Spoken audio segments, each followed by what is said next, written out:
Macro economics का काफ़ी important concept जो कि हमें समझना है, डोमेस्टिक टेरिटरी क्या होती है और नॉर्मल रेजिडेंट किसे कहा जाता है, किसे नहीं कहा जाता। इससे रिलेटेड 2 वीडियोस हमारे चैनल पर ऑलरेडी अपलोड हो चुकी हैं। इस वीडियो में हम देखेंगे फैक्टर इनकम और ट्रांसफर इनकम में क्या डिफरेंस होता है, ताकि इन बेसिक कॉन्सेप्ट को अच्छे से समझ लेने के बाद हमें नेशनल इनकम को समझने में कोई डाउट ना रह जाए। हेलो स्टूडेंट्स, मैं दीपक राधेश्याम यादव आपका बहुत स्वागत करता हूं अपने यूट्यूब चैनल में। आज का कॉन्सेप्ट स्टार्ट कर लेते हैं। तो आज हम क्या समझने वाले हैं, फैक्टर इनकम। देखिए, सबसे पहले मुझे आप ये बताओ, हमारा जो कॉन्सेप्ट है, हमें नेशनल इनकम तक पहुंचना है। इसमें देखो एक इनकम वर्ड है। इनकम को अगर हम समझें तो 2 तरीके की इनकम हो सकती है। एक होती है फैक्टर इनकम और एक होती है आपकी ट्रांसफर इनकम। इसी को एक एक करके हम समझेंगे कि फैक्टर इनकम क्या है और ट्रांसफर इनकम किसे कहते हैं। तो देखो, फैक्टर इनकम पहले समझ लेते हैं। मैंने आपको फैक्टर्स ऑफ प्रोडक्शन बताए थे। मान लीजिए हमें प्रोडक्शन करना है किसी भी चीज का, सबसे पहले हमें क्या चाहिए, जमीन चाहिए, इसका मतलब कि लैंड चाहिए।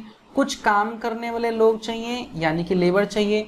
फिर पैसे भी इन्वेस्ट करने पड़ेंगे, यानी कि आपको कैपिटल भी चाहिए।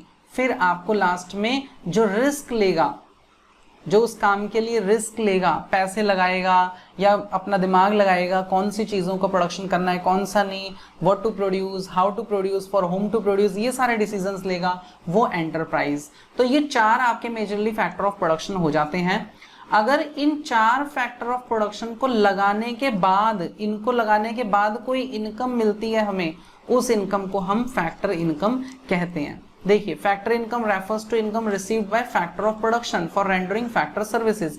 इन फैक्टर्स ऑफ प्रोडक्शन को लगाने के बाद ये फैक्टर ऑफ प्रोडक्शन अपनी सर्विसेज जब देते हैं और उसके बदले जब हमें पेमेंट मिलती है, उसी को हम क्या कह देते हैं, factor income. It is received for providing factor service of land, labour, capital, enterprise. यही मैंने आपको अच्छे से क्लियर कर दिया। Factor income of normal resident of a country is included in the national income. इन दोनों ही तरीके की इनकम में फैक्टर इनकम को नेशनल इनकम या डोमेस्टिक इनकम में गिना जाता है, और ट्रांसफर इनकम को ना ही हम नेशनल इनकम में इंक्लूड करते हैं और ना ही हम डोमेस्टिक इनकम में इंक्लूड करते हैं।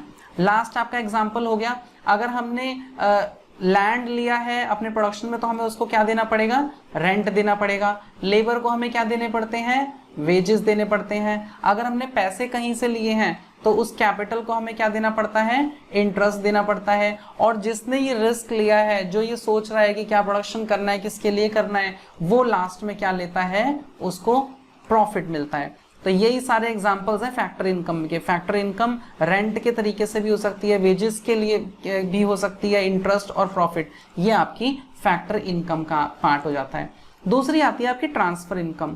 देखो, जैसे कि लैंड, लेबर और आपका कैपिटल और एंटरप्राइज की हमने बात करी थी, ये फैक्टर ऑफ प्रोडक्शन है। इनका इस्तेमाल न करने पर भी जो इनकम हमें मिलती है वो ट्रांसफर इनकम होती है। नाम से ही समझ में आ रहा है, जो किसी ने ट्रांसफर करी है, ऐसा समझ लो, ठीक है। This refers to income received without rendering any productive services in return.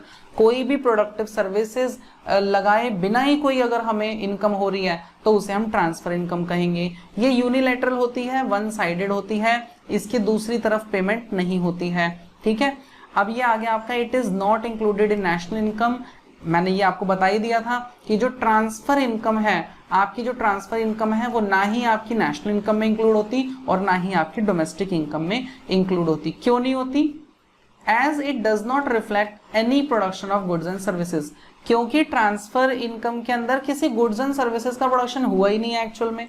It can be received either within the domestic territory of a country और फ्रॉम अब्रॉड। ऐसा भी हो सकता है कि हमारी कंट्री में ही रहने वाले किसी ने हमें पैसे भेज दिए हो या किसी दूसरी कंट्री से हमें कोई अमाउंट आया हो, दोनों ही ट्रांसफर इनकम ही गिनी जाएगी। एग्जांपल्स देख लेते हैं। जैसे हमारी कंट्री में रहने वाले जो ओल्ड एज लोग होते हैं, उनको गवर्नमेंट पेंशन देती है, अब उसके बदले में तो कुछ नहीं लेती उनसे, इसीलिए वन साइडेड बोला गया है इसको। उसके बदले उन्हें कोई फैक्टर नहीं लगाना पड़ता, उन्हें लेबर, लैंड इस तरीके का कुछ नहीं देना पड़ता। हम लोगों को स्कॉलरशिप मिलती है और जो अनएम्प्लॉयड लोग हैं उनको कुछ पैसे गवर्नमेंट अपनी तरफ से देती है, अलाउंस जिसे कहा जाता है। पॉकेट मनी की बात करें तो पॉकेट मनी भी हमने कुछ अपनी फैक्टर सर्विसेज को लगाकर नहीं ली है। तो इस तरीके की सर्विसेज में ना कोई गुड्स का प्रोडक्शन हो रहा है, तो ये वाली सर्विसेज क्या हो जाएंगी, आपकी ट्रांसफर इनकम का पार्ट हो जाएंगी। तो फैक्टर इनकम और आपका ट्रांसफर इनकम में सिर्फ इतना ही था। नेक्स्ट हमारा final good and intermediary goods के बीच में भी डिफरेंस हम समझेंगे, वो भी हमारा बेसिक कॉन्सेप्ट का ही हिस्सा है। आई होप इस वीडियो में दिया गया कंटेंट आपको समझ आया होगा। समझ आया है तो चैनल को सब्सक्राइब कर लीजिएगा। नेक्स्ट वीडियो में मिलने के लिए बेल आइकन को जरूर से प्रेस कर लीजिएगा। तब तक के लिए टेक केयर, गुड बाय।